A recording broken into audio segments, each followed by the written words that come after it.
তোমাদের সামনে হাজির হয়েছি পদার্থবিজ্ঞান প্রথম পত্রের ভেক্টর অধ্যায়ের আরেকটি সুন্দর অঙ্ক নিয়ে। চলো সমাধান করি।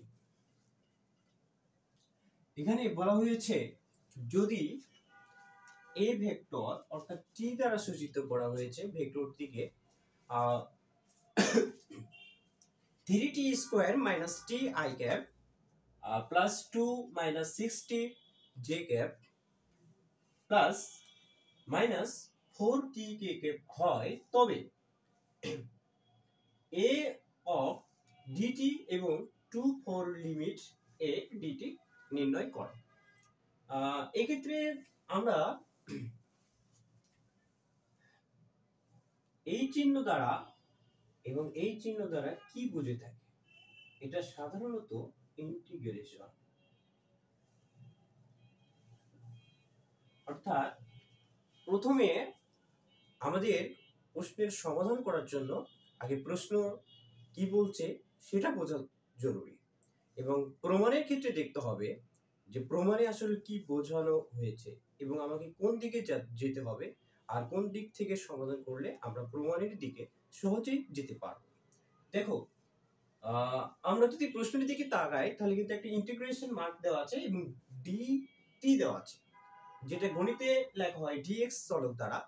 তাহলে এটা কিন্তু ইন্টিগ্রেশন করে সমাধান করতে হবে। আমরা ডিফারেন্সিয়েশনের দিকে যদি যাই তাহলে কিন্তু এই অঙ্কের সমাধান বিপরীতমুখী হয়ে যাবে, কোনোদিনও সমাধান করতে পারবো না। অর্থাৎ ডিফারেন্সিয়েশনের বিপরীত কাজটা আমাদের এখানে করতে হবে। তাহলে কিভাবে সমাধান করতে হয় দেখা যাক।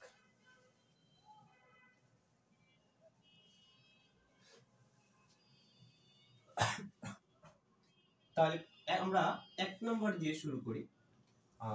এক নম্বর কি বলা হচ্ছে, a t dt।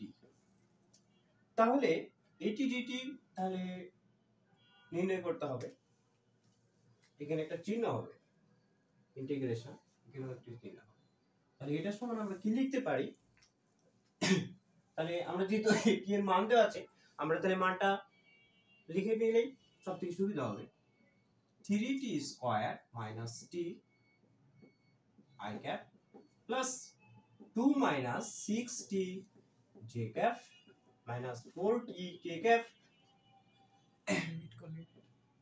এখানে লিমিট চিহ্ন থাকবে, এখানে dt থাকবে। তাহলে দেখো, যেহেতু সবগুলো প্লাস মাইনাস দ্বারা সূচিত করা হয়েছে, তাহলে আমরা এই dt-টা সবার সাথে নিয়ে আমরা ইন্টিগ্রেশন কাজটা করে ফেলতে পারি। Integration 3t square minus t dt i cap j cap k cap dt, এটা i ক্যাপ, তারপরে প্লাস ইন্টিগ্রেশন আমরা আলাদা আলাদা করে নিই তাহলে বুঝতে অনেকটা সুবিধা হবে। 2 মাইনাস 6t, এটা কি করা যায়? 2 মাইনাস 6t ইন্টিগ্রেশন অর্থাৎ j ক্যাপ dt, তারপরে 4t রয়েছে integration minus integration 4t k cap dt। তাহলে আমরা এখানে যদি ইন্টিগ্রেশনের ক্ষেত্রে আমরা কি দেখেছি, x স্কয়ার dx এর ইন্টিগ্রেশন কি হবে? সাধারণ নিয়মে এটা ইন্টিগ্রেশন যদি আমরা করি তাহলে x এর পাওয়ার 1 বাড়বে, x এর পাওয়ার 1 বাড়বে এবং ওই পাওয়ার দ্বারা নিচে ভাগ করতে হবে। এটাই ইন্টিগ্রেশনের প্রথম সূত্র। তাহলে x এর পাওয়ার 1 যোগ এবং পাওয়ার দ্বারা ভাগ, এটাই হলো ইন্টিগ্রেশন। তাহলে ইন্টিগ্রেশন আমরা এখান থেকে শুরু করে দিই। এই i ক্যাপ এর ক্ষেত্রে কি হবে, আর পাওয়ারটা কি হবে? পাওয়ারটা তাহলে 3 ধ্রুবকের তো কোনো পরিবর্তন হবে না, ধ্রুবকের যেহেতু পরিবর্তন হবে না, ধ্রুবকটা সামনে রেখে দিতে হবে। তাহলে আমি এখান থেকে শুরু করি। 3 ইনটু t, তাহলে t স্কয়ার রয়েছে অর্থাৎ t এর পাওয়ার 2 রয়েছে, সেক্ষেত্রে t 1 বাড়িয়ে সেটা ভাগ দিতে হবে, t কিউব বাই 3 মাইনাস এটা টি এর পাওয়ার 1 ছিল, সেটাকে আমরা 2 করে দিব এবং সেটা দ্বারা ভাগ দিয়ে দিব, তাহলে হয়ে গেল 2। তাহলে দেখো আমাদের কিন্তু আই ক্যাপ অংশের কাজ শেষ, আই ক্যাপ অংশের কাজ কিন্তু শেষ, আমাদের আর বাকি রয়েছে দুটি অংশ, জে ক্যাপ এবং কে ক্যাপ। তাহলে প্লাস জে ক্যাপের ক্ষেত্রে 2 ধ্রুবক, তো ধ্রুবকের সঙ্গে আমরা এখানে ধ্রুবকের ইন্টিগ্রেশন যদি দেখি tx, ধ্রুবকের ক্ষেত্রে কি ছিল, ধ্রুবকের ক্ষেত্রে x, তাহলে এখানে আমরা জানি, আমরা ছোট থেকে জানি x টু দি পাওয়ার 0 সমান 1, তাহলে x টু দি পাওয়ার 0 এমন অবস্থায় ছিল, তাই কি না? তাহলে 0 পাওয়ার 1 বাড়বে এবং সেই পাওয়ার দ্বারা নিচে ভাগ করে দিতে হবে, এটাই তো ইন্টিগ্রেশন। তাহলে 2 হবে 2 ইনটু x, আর নিচে পাওয়ার 1 ভাগ করলে সেটা গণনা হীন। তাহলে ধ্রুবককে আমরা যদি ধ্রুবককে ইন্টিগ্রেশন করি, তাহলে যদি 1 2 3 4 5 এমন ধরনের সংখ্যা চলতে থাকে, তাহলে সেই সংখ্যার সাথে শুধু চলকটা যোগ হবে, তাহলে কিন্তু ধ্রুবকের ইন্টিগ্রেশন আমরা সহজেই করে ফেলতে পারবো। তাহলে এখানে 2t মাইনাস আছে 6 ধ্রুবক থাকলো, t এর পাওয়ার 1 t স্কয়ার করে দিলাম, আর সূচকের এখানে ছিল t to the power 1, t to the power 1 এর সাথে 1 যোগ করলাম, 2 হলো, আর সেই পাওয়ার দ্বারা ভাগ হলো, ব্র্যাকেট দিয়ে দিলাম, আছে কি যে ক্যাপ। তাহলে এবার আমাদের আর কি আছে, আমাদের বাকি আছে এবার কে ক্যাপ অংশের কাজ। চলো আমরা কে অংশের কাজটাও সেরে ফেলি। মাইনাস 4t কে ক্যাপ, 4t কে ক্যাপ dt, তাহলে 4t 4 ধ্রুবক অংশ এবং t এর পাওয়ার রয়েছে 1, আর সেই ইন্টিগ্রেশনের ঠিক একই নিয়ম বারবার অ্যাপ্লাই করতে হবে, t এর পাওয়ার 1 যোগ করতে হবে, তাহলে t স্কয়ার আর বাই 2, তাহলে আর আছে কি কে ক্যাপ। এবার যদি আমরা একটু সুন্দরভাবে সাজিয়ে গুছিয়ে লিখি তাহলে কি হবে, যেহেতু আমাদের ইন্টিগ্রেশন শেষ, তাহলে ইন্টিগ্রেশন করার সাথে একটা সি ধ্রুবক অতিরিক্তভাবে যোগ করে দিতে হয়, এটা ইন্টিগ্রেশনের নিয়ম অনুসারে। আর সি এর পরিচয় নিয়ে তোমাদের উচ্চতর গণিত প্রথম পত্রে অন্তরীকরণ এবং যোগজীকরণ অধ্যায় অত্যন্ত সুন্দরভাবে পরিচয় দেওয়া রয়েছে। তাহলে 3t কিউব, আচ্ছা এখানে 3 3 তো কেটে যায়, 3 লেখার তো কোনো প্রয়োজনই আসে না, 3 3 t cube minus t square by 2 i cap plus 2t, দেখো তো এখানে 3 3 মাইনাস 3t স্কয়ার অর্থাৎ j cap 2 2 minus 2 t square k cap plus c। তাহলে আমাদের লাস্ট যে উত্তরটা আসলো সেটা কি, t cube minus t square by 2 i cap plus 2t minus 3t square, তারপরে 2t square k cap plus c, আর এখানে c একটি কনস্ট্যান্ট। তাহলে আমরা কিন্তু 1 নম্বর এই পার্টটা সমাধান করে ফেলেছি, যেটার উত্তর হলো t cube minus t square by 2i cap plus 2t minus 3t square j cap minus 2t square k cap plus c। তাহলে এটাই হলো আমাদের 1 নম্বরের কাঙ্ক্ষিত অ্যানসার। তাহলে আমরা আশা করি 1 নম্বর অঙ্কটি আমরা সকলেই অত্যন্ত সুন্দরভাবে সহজভাবে বুঝতে পেরেছি।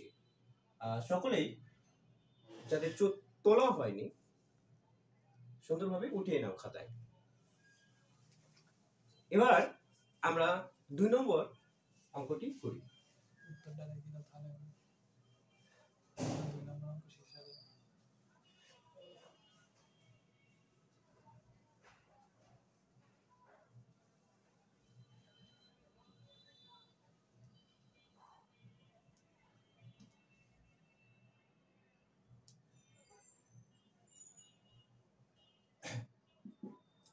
দুই নম্বর দেখো তো, 1 নম্বর এবং 2 নম্বর কিন্তু সবকিছু একই।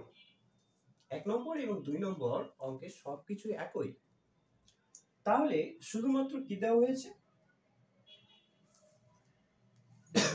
এটা হলো অনির্দিষ্ট যোগজ, আর এটা হলো নির্দিষ্ট যোগজ। যোগজ দুই ভাবে শনাক্ত করা হয়, আর আমরা যেটা প্রথমে করলাম সেটা হলো অনির্দিষ্ট যোগজ, এবং 2 নম্বরে সেটা নির্দিষ্ট যোগজ, অর্থাৎ একটা নির্দিষ্ট সীমা দেওয়া রয়েছে 2 থেকে 4। তাহলে আমরা প্রথমে যদি a ভেক্টর dt এটাকে যদি ইন্টিগ্রেশন করতাম, তাহলে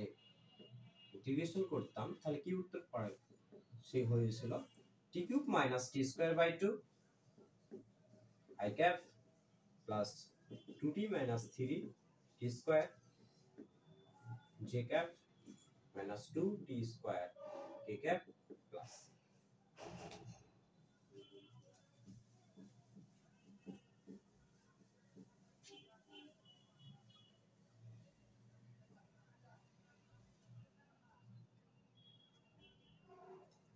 তাহলে এটার যেহেতু লিমিট দেওয়া হয়েছে 2 থেকে 4, সেক্ষেত্রে আমাদের এই অংশে যেহেতু নির্দিষ্ট সীমা দেওয়া রয়েছে, তাহলে এই অংশেও আমাদের সীমাটা কিন্তু নির্দিষ্ট করতে হবে। তাহলে এটা আমরা যদি সীমাটা থার্ড ব্র্যাকেটে দেওয়া হয়, ব্র্যাকেটটা মুছে দিই, আমরা এই পাশেও সীমাটা দিয়ে দিই 2 থেকে 4, 2 থেকে 4, 2 থেকে 4, অর্থাৎ আপার লিমিট।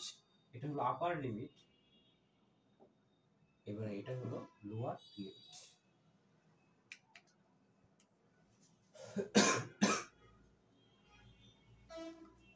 তাহলে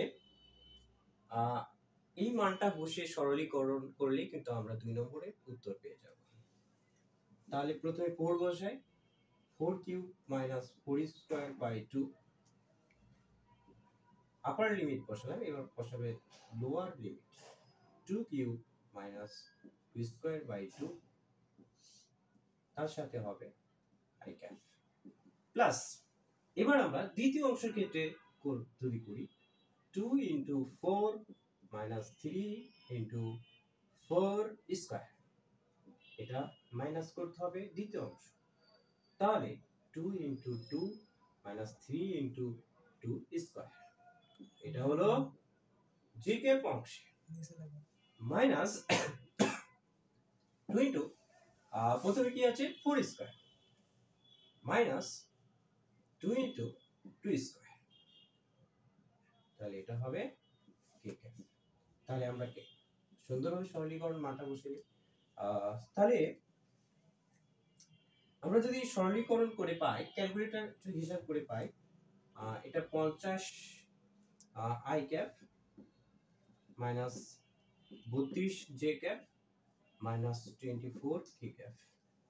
দেখো 4 4 16, 16 দুগুণে 32, 2 দুগুণে 4, 4 দুগুণে 8, 32 এর মধ্যে 8 বাদ দেওয়া হলে কত থাকে 24 মানে 24। এই ধরনের বিয়োগ তো আর শেখানো লাগবে না।